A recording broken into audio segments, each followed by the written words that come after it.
السلام علیکم اسٹوڈینٹس. بیٹا کل ہم لوگوں نے غزل نمبر 3 پڑھی تھی اور اس میں چند ایک چیزیں میں نے آپ کو سمجھائی تھیں، چند ایک پوائنٹس تھے جو غزل کو سمجھنے کے لیے ضروری ہیں.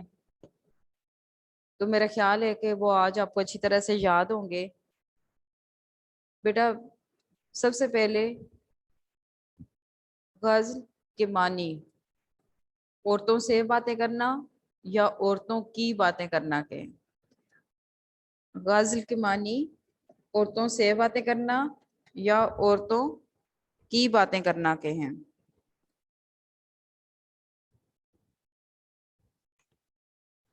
غزل کا پہلا شعر مطلع کہلاتا ہے. غزل کا پہلا شعر مطلع کہلاتا ہے. غزل کا آخری شعر مقطع کہلاتا ہے. غزل کا آخری شعر مقطع کہلاتا ہے.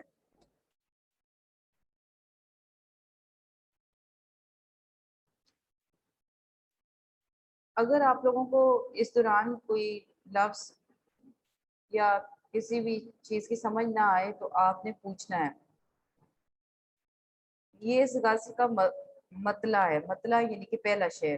دل ناداں تجھے ہوا کیا ہے، آخر اس درد کی دوا کیا ہے. غزل کا پہلا شعر مطلع. مطلع کے معنی طلوع ہونے کی جگہ، نکلنے کی جگہ کے ہیں.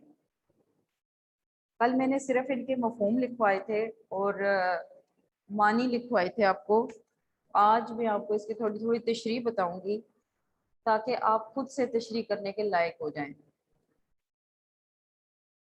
آپ نے تشریح کرتے ہوئے اس بات کا خیال رکھنا ہے کہ سب سے پہلے آپ کو اس کا مفہوم آنا چاہیے، معنی آنے چاہیے.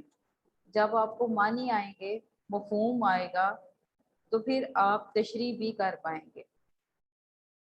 یعنی کہ کسی بھی شعر کی تشریح کرنے کے لیے ضروری ہے کہ آپ اس کے معنی اور مفہوم سے اچھی طرح آگاہ ہوں. آپ کو پتہ ہو کہ اس شعر کے معنی و مفہوم کیا ہے.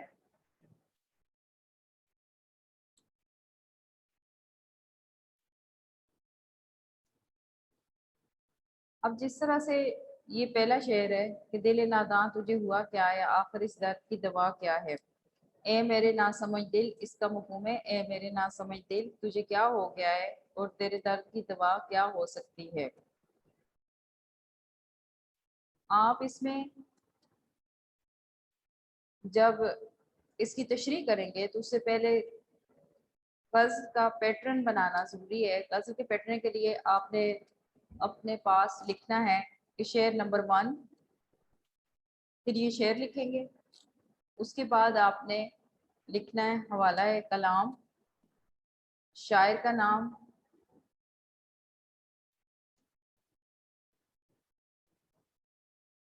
اور پھر اس کے بعد مفہوم، پھر تشریح.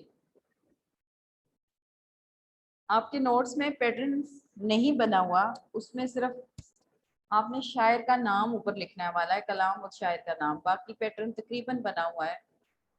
یعنی شعر کے نیچے آپ حوالہ کلام اور شاعر کا نام لکھ کر اس کے بعد جب تشریح سٹارٹ کریں تو تشریح میں سب سے پہلے آپ نے مفہوم کی سینس میں تشریح کرنی ہے. یعنی مفہوم کو واضح کرنا ہے.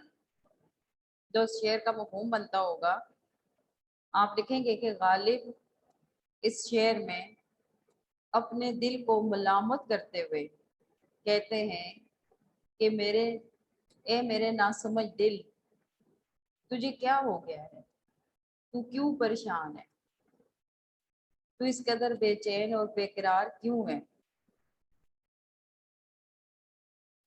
تو جس مرض میں مبتلا ہو چکا ہے اب اس کا علاج کسی کے پاس نہیں ہے. یہ درد لا علاج ہے، یہ عشق کا کوئی علاج نہیں ہے.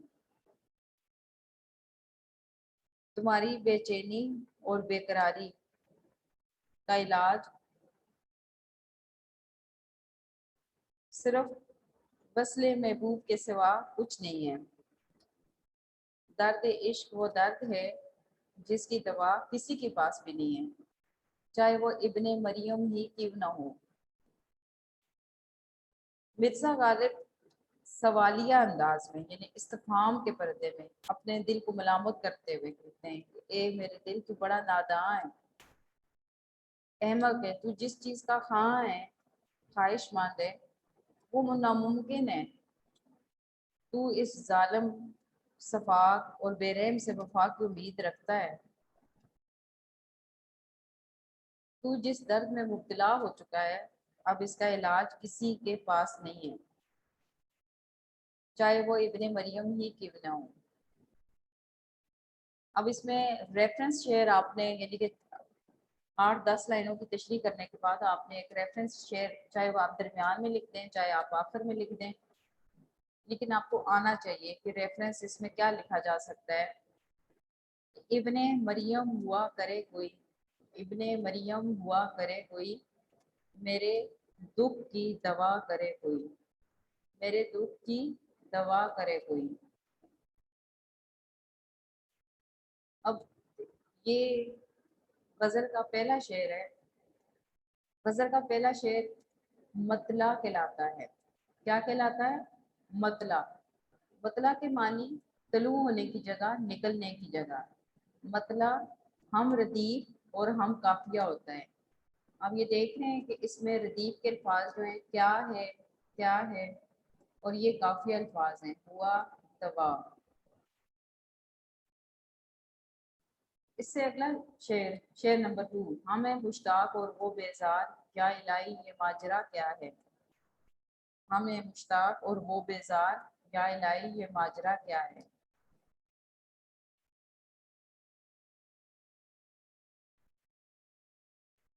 مفہوم، ہم تو اپنے محبوب کو چاہنے والے ہیں، لیکن محبوب اکتایا ہوا اور ناراض ہے، بیزار ہے۔ ہم تو اپنے محبوب کو چاہنے والے ہیں لیکن محبوب ہم سے اکتایا ہوا اور ناراض ہے، یا الہی یہ کیا بیت، یہ کیا معاملہ ہے، تو ہی جانتا ہے۔ ہماری سمجھ میں یہ بات نہیں آ رہی۔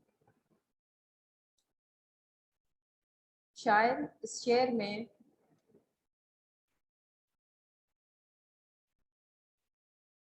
اپنے محبوب کے دیدار کی تمنا رکھتا ہے، وہ چاہتا ہے کہ اس کا محبوب ہر وقت اس کے سامنے رہے، وہ اپنے محبوب سے اپنے دل کی باتیں کرنا چاہتا ہے، لیکن اس کا محبوب اس سے بہت بیزار ہے، اکتایا ہوا ہے۔ غالب کو اپنے محبوب کے اس رویے پر حیرت ہے کہ وہ ایسا کیوں کر رہا ہے۔ حالانکہ محبت کا جواب تو محبت ہونا چاہیے، لیکن شاعر کہتا ہے کہ یہاں تو معاملہ ہی الٹا ہے۔ اے اللہ یہ کیا بیت ہے، کیا راز ہے، یہ تو ہی جانتا ہے، تو ہی بتا سکتا ہے۔ کہ میں جتنا اپنے محبوب سے محبت کرتا ہوں، اس سے بات کرنا چاہتا ہوں، محبوب اتنا ہی مجھ سے اکتایا ہوا ہے، ناراض ہے، ناخوش ہے۔ میری سمجھ میں یہ معاملہ نہیں آ رہا، یہ بات میری سمجھ سے باہر ہے۔